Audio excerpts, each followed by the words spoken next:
السلام علیکم ورحمۃ اللہ وبرکاتہ۔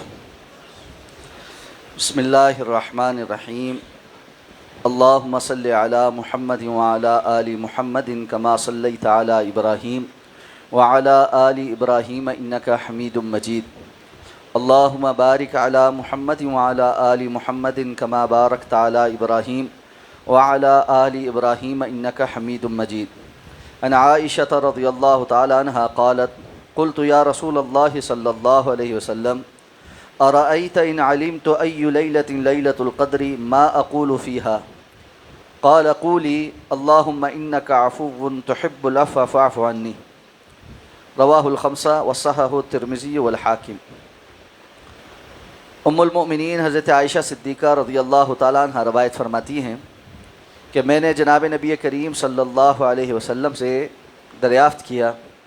کہ اللہ کے رسول صلی اللہ علیہ وسلم یہ تو بتلائیے کہ اگر مجھے اس بات کا علم ہو جائے کہ کون سی شب لیلۃ القدر ہے تو میں اس میں کون سی دعا مانگوں، تو آپ صلی اللہ علیہ وسلم نے فرمایا یہ دعا مانگو، اللہم انک عفو تحب العفو فاعف عنی۔ اے اللہ یقیناً آپ بہت زیادہ معاف کرنے والے ہیں تو معافی، اور آپ معافی دینے والے کو پسند کرتے ہیں تو بس آپ مجھے معاف کر دیں۔ اس حدیث مبارکہ کو ائمہ خمسہ نے روایت کیا ہے اور امام ترمذی اور امام حاکم نے اس حدیث کو صحیح کہا۔ رمضان المبارک کے آخری عشرے میں اعتکاف بیٹھنے کی ایک بڑی وجہ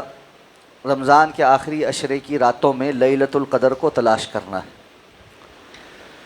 ماں جی فرماتی ہیں کہ میں نے اللہ کے رسول صلی اللہ علیہ وسلم سے پوچھا کہ اگر مجھے معلوم پڑ جائے کہ یہ رات لیلۃ القدر ہے تو پھر مجھے کیا دعا مانگنی چاہیے، تو آپ نے دعا سکھلائی۔ تو پہلی بات اس حدیث مبارکہ سے جو پتہ چلتی ہے وہ یہ کہ بسا اوقات کسی رات کے آثار اور جو حدیث میں لیلۃ القدر کی کچھ نشانیاں بیان ہوئی ہیں اس سے بندہ مومن اندازہ لگا لیتا ہے کہ ممکن ہے کہ آج کی رات لیلۃ القدر کی رات ہو، لیکن یہ بات ضرور ہے کہ وہ اپنی فہم و فراست اور حدیث کی روشنی میں کچھ نشانیوں کو دیکھتے ہوئے اس بات کا اندازہ لگا رہے، وگرنہ یقینی طور پر آپ صلی اللہ علیہ وسلم کے بعد کوئی بندہ نہیں کہہ سکتا کہ آج کی رات ہی جو گزری ہے لیلۃ القدر تھی، اس لیے کہ متعین تو صرف وحی کے ذریعے ہو سکتا ہے کہ یہ ایسا معاملہ ہے جو بندوں سے غیب میں ہے، اور ایسی چیز کے متعلق تعین صرف اللہ رب العزت کی طرف سے بھیجی گئی وحی کے ذریعے ہو سکتا ہے جو رسول اللہ صلی اللہ علیہ وسلم کے بعد ممکن نہیں۔ تو ایسے میں اب صرف اندازہ ہے، تو بسا اوقات جیسے اس رات میں بڑا سکون کا ہونا، ہلکی اور بڑی رحمت والی بارش کا نزول، اور اسی طرح اگلے دن طلوع فجر میں سورج کا جو ہے وہ ذرا سپاٹ ہونا، اس کی کرنیں نہ ہونا، یہ بعض نشانیاں ہیں جو احادیث میں ذکر ہوتی۔ تو اس کی بنیاد پر اس رات کے کچھ آثار کو دیکھتے ہوئے بندہ مومن یہ اندازہ لگاتا ہے کہ شاید کہ آج کی رات جو ہے وہ لیلۃ القدر ہے۔ اور اسی طرح جو رمضان کی طا کراتے ہیں 21ویں 23ویں 25ویں 27ویں اور 29ویں، ان راتوں میں اللہ کے رسول نے فرمایا لیلۃ القدر کو تلاش کرو۔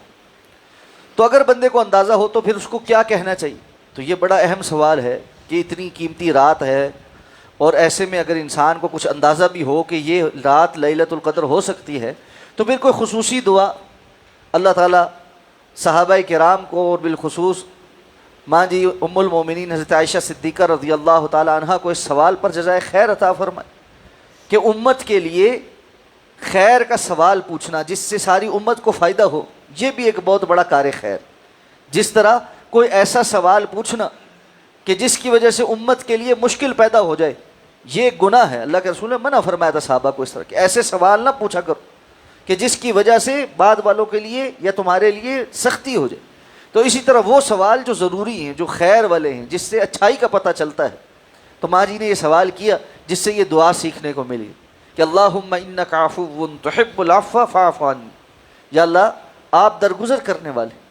اور درگزر کرنے کو پسند فرماتے، تو مجھ سے درگزر فرما دے، یعنی مجھے معاف فرما دے۔